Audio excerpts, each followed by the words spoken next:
Bismillahirrahmanirrahim. Assalamualaikum warahmatullahi wabarakatuh. Apa kabar kalian semua? Semoga Allah selalu memberikan kesehatan dan rezeki yang berlimpah. Oh ya, pada kesempatan kali ini Nisa akan meneruskan cerita yang berjudul Pengkhianatan di Balik Senyuman episode terakhir. Kisah ini menceritakan tentang seorang wanita yang awalnya dijodohkan oleh sahabatnya sendiri dengan seorang pria tampan baik hati. Namun ternyata semuanya berubah ketika 5 tahun berlalu semenjak hari pernikahannya. Dan sebelumnya Nisa banyak-banyak terima kasih yang sudah subscribe channel ini. Nah, biar nggak penasaran, langsung saja ya kita ke ceritanya. Markus benar-benar bingung menghadapi Sheila. Apakah karena pelakuannya di villa itu? Atau Markus telah berulang kali meminta maaf pada Sheila. Namun reaksi Sheila tetap sama, diam. Sheila tak dapat menjawab pertanyaan Markus, bukan karena ia tidak mau diajak intim dengan Markus, melainkan karena ia merasa ternoda berada di samping pemuda jenius itu. Tepatnya sejak ia merasa hamil, sejak itu ia merasa terikat batin pada David, sekalipun David sudah menjadi milik orang lain. Karena itulah Sheila kebingungan mencari jawaban yang tepat kepada Markus. Bagi Sheila, Markus memang masih hijau dan suci. Kalau cinta Markus kembali kepadanya, tentulah itu cinta tulus yang diidamkan oleh semua gadis.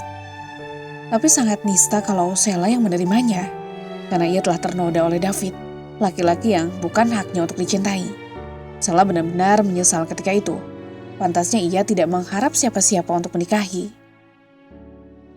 Kalau memang aku bersalah karena telah merendahkanmu, aku minta maaf Sheila. Tapi maksudku bukan ingin merendahkanmu.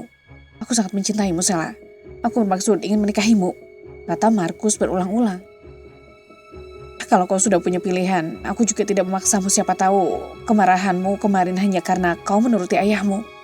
Kalau memang begitu, aku lebih baik mundur, karena aku tak berhak memaksakan hakmu. Sheila malah semakin keras menangisnya. Markus pun terheran-heran mendengar isak tangis yang tak henti-henti seperti anak kecil ditinggal ibunya. Beberapa kali Markus menghela napas, lalu ia hampiri dengan bisikan lembut. Sheila, kau dengar kataku. Aku sangat mencintaimu, Sheila. Aku ingin sekali meminangmu secepatnya. Kau setuju kan? Tolong, beri jawaban yang pasti, Sheila, kata Markus perlahan. Sheila masih saja menangis, air mata yang menetes bukan saja membasahi pipinya, melainkan juga gaun yang baru saja dikenakan sendiri. Lapak tangannya menutup sebagian wajah dan rambutnya yang panjang terurai. Melihat itu Markus jadi semakin haru. Serasa ia telah menjadi suami Sheila sehingga ingin sekali ikut terbagi dukanya. Kembali Markus mendekat sambil tangannya membelai kepala Sheila dengan penuh kasih sayang. Kemudian kembali ia berbisik perlahan. Sheila, aku bisa membaca perasaanmu. Mungkin kau memang tidak menyukaiku sejak aku mengecewakanmu dulu. Tapi itu dulu Sheila. Kini aku telah sadar siapa aku. Aku sadar kalau pilihanku dulu itu keliru. Ternyata hatiku memang hanya terisi olehmu. Kau tahu itu Sheila. Karena itulah aku pulang ke tanah air. Aku ingin secepatnya mendapatkanmu kembali. Tapi kalau ternyata kau tidak menginginkanku, aku akan kembali ke Italia besok pagi. Mas, kata Sheila tiba-tiba. Sebuah kata yang sangat berharga bagi Markus. Karena ia bisa mendengar suara yang meluncur dari mulut Sheila secara langsung. Mungkin Sheila akan mengutarakan pendapatnya. Ia pun mendekat dan menempelkan telinganya ke mulut Sheila. Cantiknya wajah Sheila kalau sudah menangis begitu.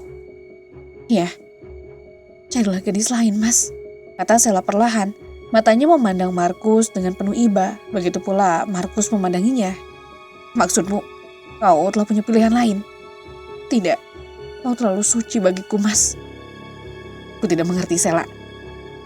Aku tidak pantas bersanding di sampingmu. Kenapa bicara begitu? Bagaimanapun juga, aku hanya mencintaimu. Aku tetap akan menikahimu, Sheila. Kau mau kan? Atau kau tidak mencintaiku? Jangan takut, katakan saja, desak Markus. Tidak, aku sangat mencintaimu jauh sebelum kau ucapkan itu. Lalu kenapa? Kau terlalu bersih dan terlalu baik bagiku. Maaf, sebenarnya aku sudah hamil, Mas, kata Sheila berterus terang dan perlahan. Tapi hatinya lega melepaskan kata-kata itu. Sebaliknya Markus jadi heran bersemu marah. Mungkin karena ia belum melihat pernikahan Sheila, kenapa gadis itu sudah hamil? Sudah hamil? Dengan siapa? Sheila tidak menjawab. Ia hanya bisa menangis dan menatap di bagian luar jendela yang menghadap ke pemandangan bebukitan biru. Matanya terus deras mengeluarkan air bening yang membasahi pipinya. Katakan Sela, karena selama ini kau belum menikah dengan siapapun. Bagaimana kau bisa hamil? Siapa yang telah berbuat itu Sela? David, suami teman karibku. Jawab Sela jelas dan singkat. Mendengar jawaban itu, Markus jadi terbeliak matanya.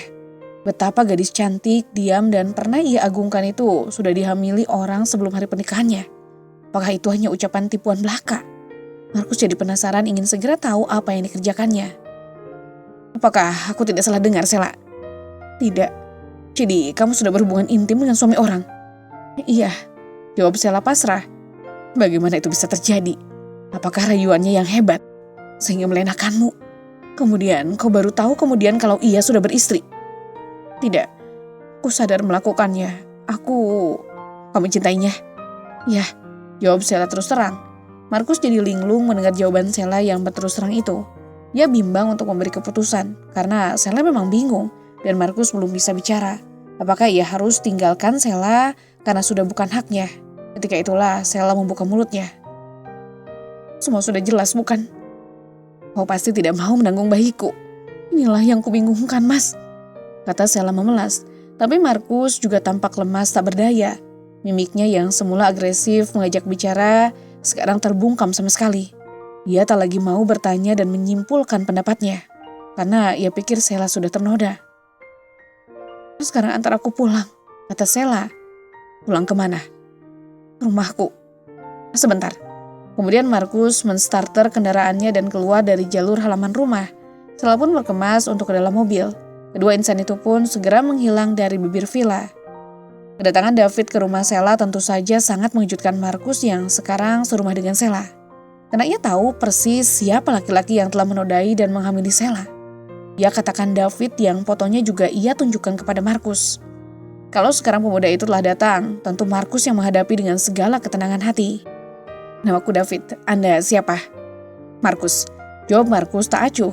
Markus, sering aku mendengar cerita tentang kau. Ya, sekarang saudara mau apa? Mendengar pertanyaan itu, David agak gugup untuk menjawabnya. Setidaknya terpikir jika laki-laki yang sekarang berdiri menghadang langkahnya itu telah menguasai sepenuhnya atas Sela. Ya, David memang sudah tahu banyak tentang Markus dari Sela. Tapi ia akan katakan bahwa bayi yang dikandung Sela adalah karena perbuatannya. Bagaimanapun juga ia akan bertanggung jawab. Aku akan bertemu dengan Sela. Sela? Ada hubungan apa antara saudara dengan Sela? Dia calon istriku, aku akan melamarnya. Melamarnya? Bukankah Anda telah mempunyai istri yang cantik sendiri? Iya, aku sudah punya istri memang, tapi aku akan menceraikannya. Aku dan Sela sudah saling sepakat. Semudah itu. Kawin, tidak suka, cerai. Kawin lagi, cerai lagi. Aku tidak akan mempermainkan Sela. Aku akan menjadikannya sebagai istri seumur hidup. Apa jaminannya? Maksudnya? Sementara saudara baru kawin beberapa tahun, begitu melihat kecantikan wanita lain, istri akan diceraikan. Bagaimana dengan Sela kelak? Aku mengenal Sela bukan baru sekarang, justru jauh sebelum pernikahanku. Sela adalah pacarku. Karena ia harus melanjutkan studinya ke luar negeri, kami sempat terputus. Dan saudara sudah menikah kan? David kembali tertusuk oleh pertanyaan itu. Seharusnya ia bisa menangkap apa yang dimaksud Markus. Tapi apa boleh buat? Ia telah berbuat lebih jauh. Untuk itu ia harus berterus terang. Apapun yang terjadi akan dihadapi. Aku sangat mencintai Sela, begitu pula Sela. Bajingan. Sela mencintaimu bukan karena ketulusan hatinya, tapi karena kebinatanganmu. Kenapa kau lakukan itu, ah? Tanya Markus sambil mengangkat kerah baju laki-laki itu. David sendiri tak bisa berkelahi. Dalam posisi yang kalah begini, David sama sekali kehilangan keberaniannya. Ia bahkan menggigil. Kami lakukan itu atas dasar saling mencintai. Kau memang binatang, kata Markus sambil melemparkan tubuh David sehingga tersungkur di halaman rumah. Terang saja David kalah, karena tubuh Markus lebih besar dan berisi. Apalagi ia juga sedang diliputi kemarahan hebat. Aku bertanggung jawab atas perbuatanku. Bajingan, ya, minggat dari sini, kata Markus yang terus mengajar tubuh David hingga jatuh bangun. Dengan sisi kekuatannya, David pun beranjak masuk ke dalam mobilnya. Kemudian memacu meninggalkan Markus yang sedang kalap. Ketika itulah Sela keluar setelah selesai mandi. Sambil berlari kecil, ia berteriak memanggil nama kekasihnya. Mas David! Laki-laki itu telah pergi bersama lukanya. Sedang Markus tengah berdiri termangu di depan pintu rumah. Wajahnya yang manis itu terlihat garang ketika berhadapan dengan David. Kegarangan itu masih membekas juga ketika Sheila sudah berada di dekatnya. "Kok apakan dia, Mas?" Markus tidak menjawab. Matanya kuyu memandangi bayangannya sendiri yang diliputi kemarahan hebat. Sedang wajah Sheila terus mendekat dan meminta keluluhannya. "Kau apakan dia, Mas? Kau preman ya? Dengan cara itukah kau atasi suatu masalah?" Markus tetap tak beranjak dari tempatnya berdiri. Tangannya terasa kaku, kedua kakinya pun terasa tertanam ke bumi. Sedang mulutnya tak tergerak sama sekali mendengar pertanyaan Sheila. Hanya naluri kewanitaan Sheila yang bisa membaca. Apa yang terkandung dalam hati Markus? Kenapa ia bertanya sekasar itu? Seharusnya ia berterima kasih telah dibela oleh Markus. Karena tak ada orang lain yang akan melindungi harga dirinya lagi kalau bukan Markus. Setelah ia serahkan segalanya kepada David, laki-laki beristri yang ia cintai itu. "Aku memang sudah tidak suci lagi. Dia yang telah merenggutnya. Tapi aku mencintainya jauh sebelum ia dapatkan istrinya. Apakah aku salah? Dan sekarang kau kembali setelah kau buat aku kecewa dengan Helenamu itu. Apakah aku harus membantai Helena?" Sebuah pertanyaan lagi yang membuat Markus makin terpojok. Sehingga kali ini ia berpaling dan memandang Sheila dengan penuh harap. "Maafkan aku, Sheila. Aku melakukannya karena aku sangat menyayangimu. Jauh sebelum aku menyatakan cinta. Aku sudah tahu kamu sejak aku menjadi anak angkat ayahmu. Karena itulah aku merasa berhutang budi dan selalu sayang kalau kau dipermainkan orang. Bagiku kalau David masih bujangan, tak ada buruknya kalian cepat menikah. Seorang yang mencintai tak pernah rela pujaannya menderita." Kata Markus puitis. Ya, apa yang dikatakan Markus memang benar. Sheila merasa tertusuk hatinya. Bagaimanapun juga, tindakan Markus adalah benar. Karena ia sangat menyayangi sejak masih bersama. Begitu pula kedatangan David yang ingin mempertanggungjawabkan perbuatannya. Keduanya memang berhati emas. Hanya dialah yang kotor. Hanya Sheila lah yang jahat. Mau merebut suami orang dan mencampakkan cinta tulus seorang yang pernah dicintai. "Aku akan pergi," kata gadis itu sambil membalikan badan masuk ke dalam rumah. Begitu pula Markus yang tadi berdiri mematung, terkejut mengikuti langkah Sheila. "Sheila!" Markus menggedor-gedor pintu kamar dari luar, tapi Sheila telah mengunci kamarnya dari dalam. Ia kemasi barang-barangnya sambil menangis. Sedang Markus yang berdiri di luar kamar hanya bisa menggedor pintu dengan suara nyaring memanggil nama Sheila. "Sheila! Bukakan aku pintu, Sheila. Aku mau bicara sebentar," kata Markus ketika beberapa kali gedoran tangannya tadi kubri Sheila.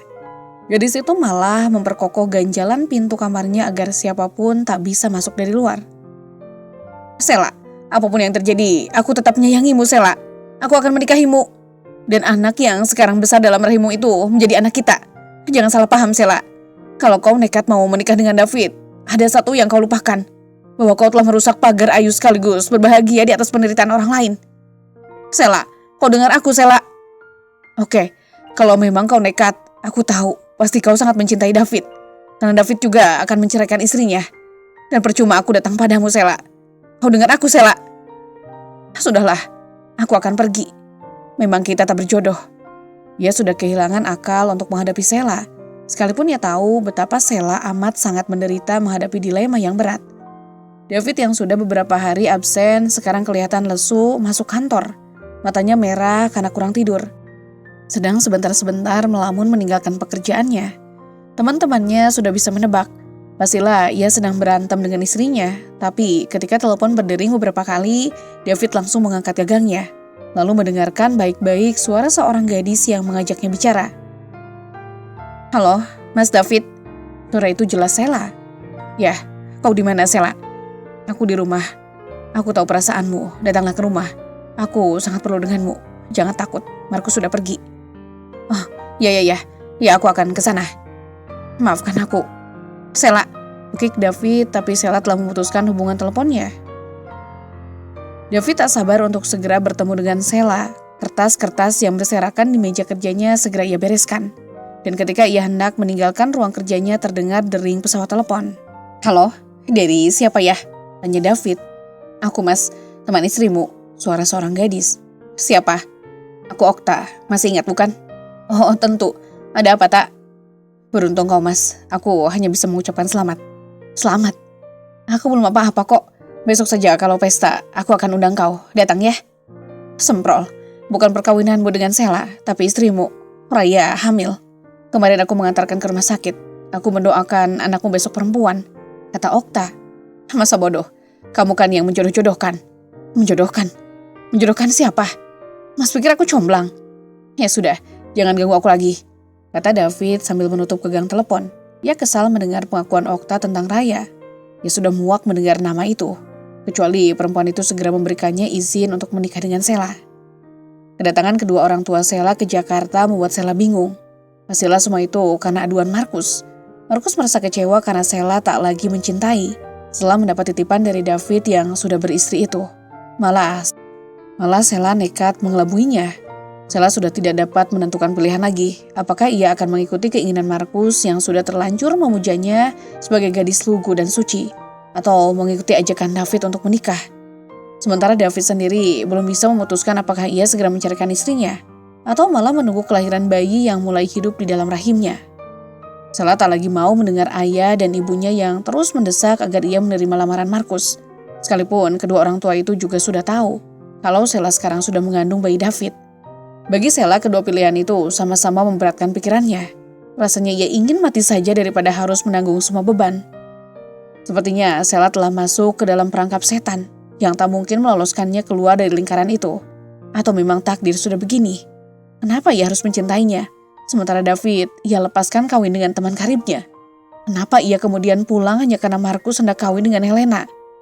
Kenapa ia serahkan segala miliknya kepada David yang sudah beristri? Dan seharusnya Markus tak usah kembali lagi ke tanah air. Sheila jadi menyesali diri. Ia salahkan semua tindakannya yang gegabah, sehingga ia kehilangan segalanya. Kalau sudah begini, apa lagi yang bisa diharapkan? Menerima lamaran Markus yang mencintai karena merasa berhutang budi dengan ayahnya itu? Atau menerima lamaran David setelah lebih dulu menceraikan istri tercintanya? Tidak, Sheila tidak mau menyakiti temannya untuk yang kedua kalinya. Kebahagiaan David hanya semusim ketika anak di dalam perutnya itu akan lahir. Dan hanya karena itulah David mau mengawininya. Karena ia memang mencari keturunan, bukan mencari istri. Kemudian Sheila terusik ketika terdengar deru mobil di halamannya. Dari kaca jendela ia lihat David turun dari mobilnya. Sheila bergegas membuka pintu. "Mas." "Sheila," bekik David sambil merangkul tubuh gadis itu dengan mesranya. Begitu pula Sheila yang ingin sekali menikmati saat-saat seperti itu dengan bebas. "Aku merindukanmu, Sheila. Aku mencintaimu, Mas. Aku akan mengawinimu segera." "Jangan katakan itu, Mas," kata Sheila setengah berbisik. "Kenapa? Apakah kau akan menikah dengan Markus?" "Tidak." "Lalu kenapa kau menolak lamaranku?" "Aku tidak menolak, tapi kenapa?" "Kita masuk dulu, Mas," kata Sheila sambil melangkah masuk ke dalam. David pun mengikuti ke dalam dan duduk di sofa. Tapi ia merasa tak enak ditinggal sendirian duduk di ruang tamu. Hingga ia mengikuti langkah Sheila masuk ke dalam kamar. "Kita ke puncak yuk, kau antarkan aku ke tempat yang paling indah. Kita bisa melepas semua kerinduan di sana," kata Sheila tiba-tiba dengan wajah ceria dan tak terbayang kesedihan sedikit pun. Kali ini David jadi bergairah. Tak lagi ada kemelut yang mesti dikhawatirkan. "Sekarang?" "Iya dong, di dalam rumah ini terlalu panas dan sumpek," kata Sheila yang kini sudah mengganti gaun tipisnya dengan celana panjang dan baju pendek ukuran L. Ia kelihatan sangat cantik ketika mengenakan kacamata hitam menggandeng tangan David. Kedua insan itu pun langsung masuk ke dalam mobil. David memacu mobilnya ke arah jalan tol. Sheila kembali menyandarkan kepalanya ke pundak David dengan manja. Kala itu, David membelai rambut Sheila dengan penuh kasih dan iba. Ia kembali teringat ketika sama-sama masih menjelang di studio. Alangkah indahnya hari itu, kalau mereka bisa selalu berdua. "Sheila, kau tadi belum menjawab pertanyaanku." "Oh ya, tentang apa ya?" tanya Sheila berpura-pura tidak tahu. "Kau menolak lamaranku, kenapa?" Sheila tidak menjawab, malah kepalanya digoyang-goyangkan ke kiri dan ke kanan mengikuti irama musik. David jadi penasaran melihat tingkah Sheila yang aneh. "Sheila, jawab dong." "Karena kau belum menceraikan istrimu, aku akan segera ceraikan." "Itu tidak mungkin." "Kenapa tidak? Kalian menikah secara Kristen, mana mungkin kalian berpisah?" Pertanyaan kali ini benar-benar memasukkan David ke dalam perangkap mematikan. Ia tak mampu menjawab pertanyaan Sheila. "Aku akan kawin lari denganmu. Dengan uangku, aku bisa menikahimu dengan cara lain." "Di bawah tangan maksudmu?" tanya Sheila. "Aku tidak mengatakan begitu. Tapi aku tetap akan menikahimu demi anak kita, Sheila," kata David meyakinkan Sheila. "Aku tak mau dimadu. Ceraikan dulu istrimu. Aku pasti akan menceraikannya." Itu tidak mungkin, Mas. Lebih baik tak usah cerita tentang itu. Anggap saja kita sedang berpacaran. Kata Sela tanpa memperlihatkan penyesalannya sama sekali. Sela, aku ingin memilikimu sepenuhnya. Cintaku sangat tulus, Sela. Aku bahagia sekali kalau kelak bisa berdua denganmu, dengan anak kita yang akan lahir. Mas, matamu merah sekali. Kurang tidur ya? Ya, aku memang kurang tidur. Semalaman aku selalu membayangkanmu. Aku selalu ingin berdua seperti ini, Sela. Kata David sambil meremas jemari Sela. Sela pun mulai menggeser tubuh David. Biar aku kemudikan. Kamu kelihatan sangat mengantuk, Mas. Hati-hati, kata David sambil membiarkan tangan mulus Sela mengambil alih setir mobil. Sedang ia sendiri mulai memeluk dan menciumi pipi Sela yang lesung pipit itu. Sela merasakan kenikmatan itu, begitu pula David yang senantiasa merindukan Sela. Tak puas-puas memeluk dan membisikkan kata cinta kepada gadis itu. Sela, aku tahu kesedihanmu. Kau pasti masih memikirkan Markus. Sementara kau takut karena perutmu sudah berisi bayi keturunanku. Aku merasa berdosa, Sela. Akulah yang telah merusakmu. Maka aku pula lah yang akan bertanggung jawab atas semua itu. Bahagia sekali aku mendengarnya, Mas. Kau jangan menyesal karena perbuatanmu. Aku yang rusak saja merasa bahagia. Aku merasa puas karena telah memilikimu. Walau secara batin saja. Biarlah cinta suci ini kubawa sampai mati. Kata Sela yang mulai menekan gas sampai habis. Kala itu David merasakan kendaraan yang ditumpanginya melesat jauh keluar dari jalur yang berkelok melintasi jurang dalam. David hanya bisa berteriak tertahan. Awas, Sela! Lantas kendaraan itu terpelanting menghantam sisi jurang yang lain. Lalu berguling-guling berbenturan dengan bebatuan di dasar jurang sana. Hingga akhirnya terhempas sangat dahsyat. Raya menangis terisak-isak menekuni nasibnya. David bertekad menceraikannya justru pada saat Raya mulai tidak haid. Sudah 1 minggu lewat, ia tidak menstruasi. Tapi belum sempat juga ia memeriksakan ke dokter. Masalahnya semakin rawan bukan karena David yang sekarang mulai jarang pulang. Tapi laki-laki itu malah telah mengajukan permohonan cerai ke pengadilan. Kalau dulu Raya menggebu-gebu minta segera diceraikan saja, sekarang ia malah semakin mencintai suaminya. Dia bahkan merasa sangat rindu sejak beberapa puluh hari ini. Permohonan dan tangisan manja dari Raya sama sekali tidak ditanggapi David. Malah David kian gila dan sengaja tak mempedulikan istrinya lagi. Okta tahu persis apa yang dirasakan temannya. Ketika tiba di ruangan kerjanya, seharian sejak kemarin Raya selalu melamun. Bahkan pekerjaannya tidak dapat diselesaikan dengan baik. Banyak ketikan dan penghitungan angka yang meleset. Kenapa justru pada saat Okta merasakan kebahagiaan mendapat pacar Tansil? Laki-laki sederhana yang tak punya siapa-siapa ketika berkenalan dengan Okta. Laki-laki itulah yang menurut Raya mempunyai karisma sebagai lelaki pelindung. Okta harus menerima cintanya. Singkatnya Raya banyak mendukung hubungan antara Tansil dan Okta, hingga kedua sejoli itu merencanakan pernikahannya beberapa bulan mendatang. Tentu saja Raya dianggap sangat berjasa bagi Okta, sehingga Okta merasa kehilangan di saat temannya yang satu ini jarang bergurau atau berdiskusi. Melihat Raya menopang kepalanya di atas meja, Okta jadi gelisah dan iba, sehingga ia melangkah dan mendekatinya. Raya, kalau kamu masih bingung, istirahat dulu saja. Aku tidak apa-apa kok, kata Raya yang langsung bangkit seolah tidak merasa adanya gangguan tubuh dan konsentrasinya. Okta pun tersenyum mendengar pernyataan itu. Ya sudah, kalau kamu sehat-sehat saja. Soal suamimu tidak usah kau pikirkan, mungkin dia memang bukan jodohmu. Aku tidak memikirkannya kok, tapi kamu melamun terus, kata Okta yang membawa bagian pekerjaan Raya yang tak karuan. Tapi kemudian ia tidak menegur, malah tertawa. Kok ini ngetik apaan? Kata Okta sambil menunjukkan kertas pekerjaan Raya. Gadis cantik itu tersenyum ketika membacanya kembali. Aku agak pusing. Kenapa? Raya tidak menjawab. Memang ia agak pusing dan malas, mungkin kurang tidur atau kurang darah. Tapi ia tak pernah merasakannya, karena David tak lagi pulang ke rumah untuk menanyakannya. Kalau saja ia hamil, apa yang harus ia katakan? Sementara kini suaminya sedang memproses perceraiannya. Sedang Raya sendiri tak ingin lama-lama menggantungkan cinta laki-laki yang memang tidak menginginkannya. Ke dokter yuk. Nggak usah, katanya kamu pusing. Ya mungkin kurang tidur semalam. Kalau gitu yuk ke kamar sebelah, biar nanti aku yang menyelesaikan pekerjaanmu, kata Okta sambil mengangkat ketiak gadis itu perlahan. Biar saja tak. Ayolah, kamu harus istirahat, kata gadis cantik itu sambil tetap mengangkat tubuh Raya dan mendukungnya ke kamar istirahat. Lalu mendudukannya di atas sofa. Okta kemudian mengambil gelas kosong lalu menuangkan air hangat ke dalamnya. minum ini dulu. Setelah minum, Raya kembali duduk menyandarkan kepalanya di bantalan sofa. Matanya menatap kosong ke arah langit-langit, tapi ketika melirik kepada Okta, ia tersenyum. Kau pikir kau ini sakit apa sih? Kok pakai dikarantinakan?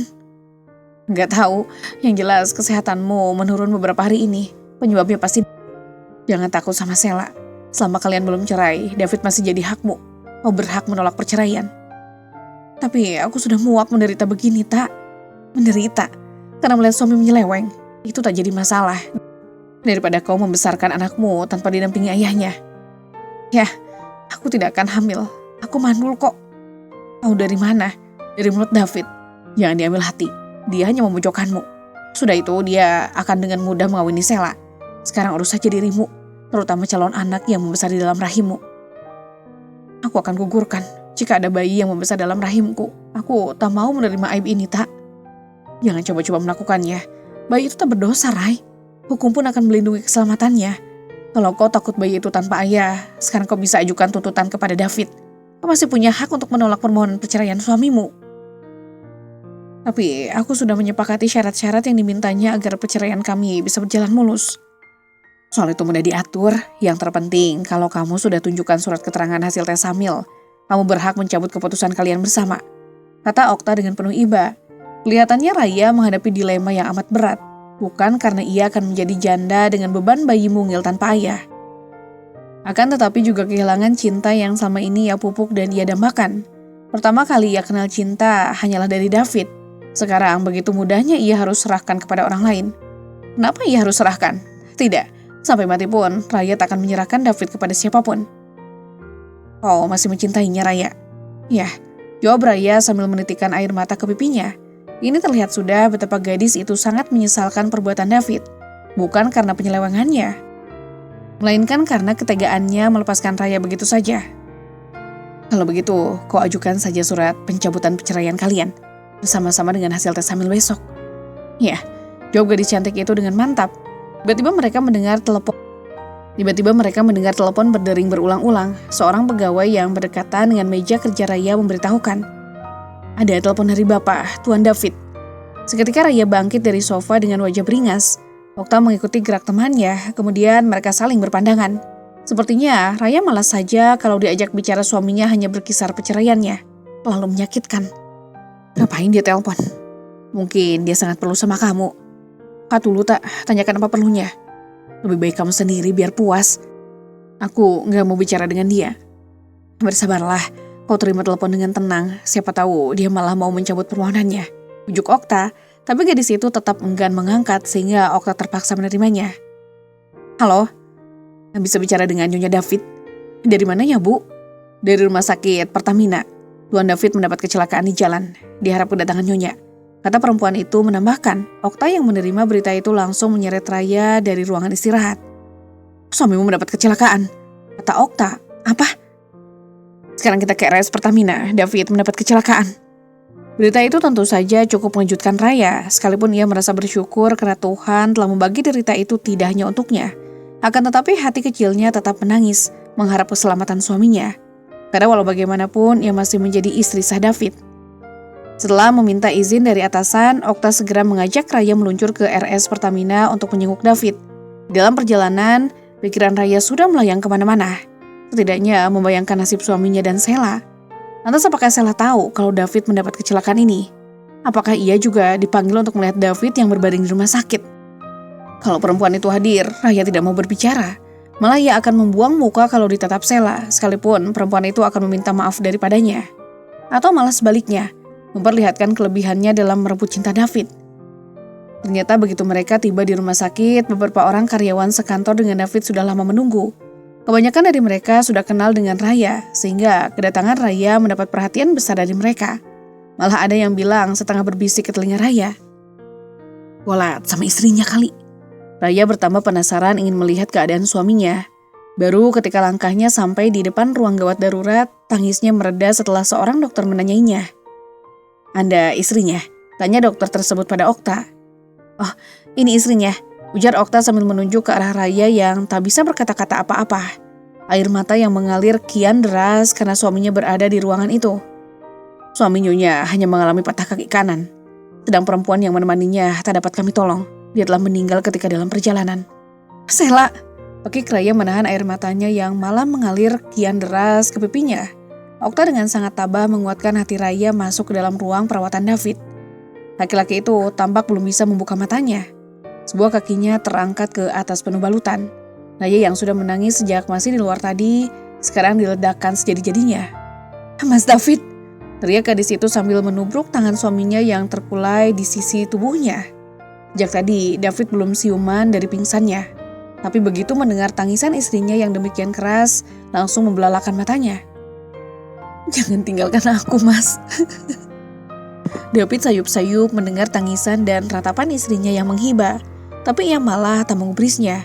Karena di benaknya tersimpan nama orang lain yang pantas ditanyakan kepada dokter yang sekarang berdiri di sisinya. Mana Sela, Pak? Mana Sela, Dok? Teman Bapak telah meninggal dalam perjalanan menuju rumah sakit. Luka di kepalanya banyak mengeluarkan darah. Jawab dokter itu dengan sangat serius. Mendengar keterangan itu, bukan cuma David yang menjadi lemas, melainkan juga Raya ikut menangis meraung-raung. Sela meninggal. Oh, Sela, kata gadis itu sambil membekap wajah dengan kedua telapak tangannya. Dan saat itu pula, ia rasakan elusan tangan David yang hinggap di kepalanya. Aku yang salah, sayang. Maafkan aku. Inilah hukuman yang pantas aku terima. Maukan sayang, memaafkan aku. Aku telah mengkhianati kamu. Maafkan aku ya. Ucap pria itu sambil menangis memohon ampunan dari istrinya. Mas, aku mencintaimu, Mas. Aku tahu, aku juga mencintaimu. Katanya kamu hamil, sayang. Aduh, kata David sambil memegangi punggung dan kakinya. Dokter pun mendekat dan memberi saran. Jangan diajak bicara dulu, suami Nyonya perlu istirahat. Akhirnya Raya mengetahui semua rahasia yang selama ini ditutup-tutupi baik David maupun Sela. Sela yang menjadi teman akrabnya sejak SMP itu ternyata telah lama menjalin kasih dengan David. Hanya David saja yang kemudian terlalu cepat mendesak saat pernikahan. Sela yang sudah punya planning kuliah di luar negeri tentu lebih memilih melanjutkan studinya daripada harus kawin mendadak. Sela sama sekali tidak tahu jalur yang diinginkan orang tuanya sehingga ia dikirim ke luar negeri. Maksudnya agar Sela bisa berkumpul dan menjalin cinta dengan Markus. Tapi kenyataannya lain. Markus menemukan pilihannya sendiri, sedang Sela mengharap kembali kepada David yang telah lama ditinggalkan. Memang akhirnya David menyambut kedatangan Sela dengan sangat gembira. Sebuah sandiwara yang telah lama ditutup-tutupi, akhirnya terbongkar juga. Bahwa David ketika itu mulai merayu Sela lagi. Ia merasa kecewa dengan kemandulan Raya. Bahkan Sela kemudian memberi lampu hijau. Sela memang mulai tertarik ketika mendengar keluhan David yang selalu menderita karena menikah tanpa cinta. Sekarang semua telah berakhir. Sela yang mau merusak pagar ayu mendapat kutukan dari Yang Kuasa. Seharusnya Raya sekarang tinggal mereguk kebahagiaan yang sebenarnya. Setelah David harus menerima keadaannya dengan kegetiran hati. Begitu pula Raya yang kini tinggal menunggui suaminya yang tak lagi bisa bekerja di luar rumah karena kakinya diamputasi. Sedang tulang punggungnya yang patah menyebabkan kelumpuhannya. Di atas kursi roda itu David mendapat perawatan dan belayan kasih dari istrinya. Raya yang melihat keadaan suaminya malah semakin iba dan mencintainya. Ia sadar kalau cinta mereka tak lagi terpisahkan oleh siapapun. David sendiri pernah meragukan cinta istrinya ketika melihat keadaan tubuh yang memprihatinkan. Tentu saja ia tak lagi bisa memberi nafkah batin kepada Raya. Bukan saja karena kakinya yang patah dan bagian bawah tubuhnya yang setengah mati, melainkan karena perasaan berdosa kepada Sela yang tak henti-henti menghantuinya. Cintanya kepada Sela memang telah terpatri kuku jauh sebelum ia menemukan Raya. Dan kalau pernikahannya dengan Raya dulu sempat merenggangkan patri cintanya, kedatangan Sela telah membuatnya kian mabuk. Justru pada saat Sela kehilangan harapannya pada Markus, sehingga cinta mereka berkobar menyala-nyala seperti sepasang remaja yang baru mengenal arti asmara. Pada saat itu pula musibah datang. Kematian Sela memang telah mengantarkannya ke puncak kepuasan. Tapi bagi David justru membuatnya semakin menderita. Karena ia dibiarkan cacat, sementara kehidupannya tak lagi dapat melihat Sela, orang yang paling dicintai. Ketika Raya belum pulang bekerja, David tertidur pulas. Tapi setiap matanya terpejam, mimpi buruk selalu muncul. Itulah yang membuatnya kadang mengigau sendirian. Kalau igauan itu terdengar Raya, betapa sedihnya wanita itu. Apa yang dirasakannya tak terbayangkan oleh David. Di depan kaca cermin, David melihat wajahnya yang tampan, tapi kini ia tak lagi mampu berdiri, melompat dan menggoda gadis-gadis cantik di kantornya. Kenapa Tuhan tidak mengambil nyawanya sekalian, daripada ia harus menanggung derita tanpa pelarian jikalau Sheila telah tiada lagi? Kenapa aku tidak kau ambil sekarang saja? Umum laki-laki itu sambil mendukung roda-roda di sisi tubuhnya. Kemudian membawanya keluar dari kamar. Keluar ke teras memandang langit biru cerah. Ia palingkan wajahnya ke teras samping. Pepohonan nan hijau membuatnya makin iri. Kecuali bebatuan dan air mancur buatan yang dulu dipesan kepala ahli taman. Sekalipun jalan yang dilaluinya harus melalui tangga menurun, David ingin sekali ke sana. Ya, Raya melihat ketika suaminya memacu kursi rodanya dengan kencang ke arah taman berbatu. Tanpa memperhatikan di sana ada tangga yang akan menjumpalikan kursi rodanya. Raya berteriak sambil berlari mengejar suaminya. Tapi baru saja ia sampai teras, suaminya sudah meluncur ke bawah. Kursinya terguling-guling, sedangkan tubuh laki-laki itu terlempar jatuh ke bebatuan. Aduh, Mas David, kenapa bisa begini? Jerit Raya sambil mencoba mengangkat suaminya kembali ke atas kursi roda. Dengan susah payah, akhirnya Raya dapat mendudukan kembali David di kursi roda. Raya telah melakukan yang terbaik, dan saat itulah Raya akan memperlihatkan bakti dan cintanya kepada David. Karena David pasti sangat membutuhkannya. Dan secara otomatis akan sangat memperhatikannya. Begitu pula sebaliknya, ia membutuhkan perhatian khusus. Kamu terlalu baik padaku, Rai. Kata David, ini sudah jadi kewajibanku. Untuk seorang yang telah berkhianat. Tidak, itu hanya cobaan dari Tuhan untuk menguji iman kita. Tapi dosaku sudah sangat besar kepadamu. Aku telah banyak berbohong kepadamu, Rai. Oh tahu itu? Aku tahu. Sekarang sandiwara itu satu demi satu akan terbongkar. Dan saat inilah yang paling mencekam bagiku. Kalau sudah begini, aku jadi menyesal sayang. Kenapa dulu aku harus menikahimu? Maksudmu, aku menyesali sekali. Menikah dengan orang yang hanya kuberikan sisa-sisa cinta, serta kebohongan semata. Sementara cintaku kulabuhkan entah kemana. Yang pasti bukan kuberikan kepadamu seutuhnya. Mestinya kamu tidak pantas mencintaiku begitu besar. Dengan kejujuran yang kau berikan kepadaku, itu sudah cukup sebagai peluap cintamu yang hakiki. Tidak usah Mas katakan cinta. Sudah bisa menangkap cinta Mas. Kejujuran serta penyesalan akan kesalahan sudah cukup bagiku. Sejak Mas katakan semua tentang diri Mas kepadaku, aku merasa seakan menemukan cinta Mas yang sebenarnya. Tapi Raya, dosaku sangat besar. Rasanya aku tak lagi punya harapan untuk hidup. Tuhan akan tetap mengampuni umat yang ingin menebus dosanya. Tapi kebosanan hidup itu sendiri adalah permusuhan daripada ampun yang akan kau sampaikan. Karena Tuhan hanya akan mengampuni orang selagi masih hidup, bukan setelah mati. Jadi, apa yang bisa aku lakukan, Raya? Terimalah semua nikmat yang diberikan Tuhan. Segala cobaan Tuhan akan mempunyai hikmah besar, bukan saja atas penderitaan, melainkan juga kehebatan kita akan selalu mendapat cobaan. Kamu terlalu baik padaku, kata David lagi ketika tubuhnya kembali didorong Raya masuk ke dalam kamar. Pada saat yang sama, ketika Raya hendak membereskan ruang makan, telinganya mendengar suara ketukan dari arah luar. Dia tidak segera bergegas ke depan karena masih sibuk membuka sepatu dan meletakkan tas tangannya.